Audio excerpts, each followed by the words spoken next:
जो लड़का निर्गुण गाने आता है, भजन गाने आता है ना, उसको भी गाना पड़ता है। कमरिया कमरिया करेला पालप लॉलीपॉप लागेलू, पूरे दुनिया में बजता है। फिर भाई इंटरव्यू किसी का भी हो, बात तो सिर्फ पास्टर पवन सिंह की होगी, क्योंकि सबको पता है भोजपुरी में सिर्फ पवन सिंह का ही नाम लेने से भोजपुरी के ऑडियंस का थोड़ा दुलार प्यार मिल जाएगा उनके वीडियो को। जी हाँ दोस्तों, जिस तरह आपने देखा 500 पवन सिंह जी ने 500 देवी गीत गाया, उनसे अच्छी आवाज़ किसकी है?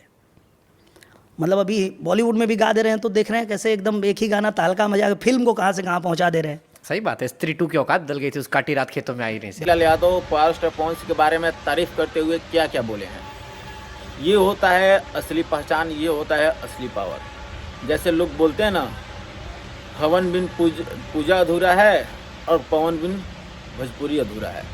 बात तो भाई एकदम साफ है कि जो कि पावर स्टार पवन सिंह के बारे में इस तरह से तारीफ करते हुए शुभांकर मिश्रा के सेट पे निरहुआ दिख रहे हैं, तो भाई पावर तो है। और देख भी सकते हैं कि किस तरह उनके तारीफ़ किया जा रहा है, उनके गानों का मतलब कि तारीफ़ किया जा रहा है। तो ये है पावर। आप लोग वीडियो को लाइक कीजिए, चैनल को सब्सक्राइब कीजिए, ज़्यादा से ज़्यादा शेयर कीजिए।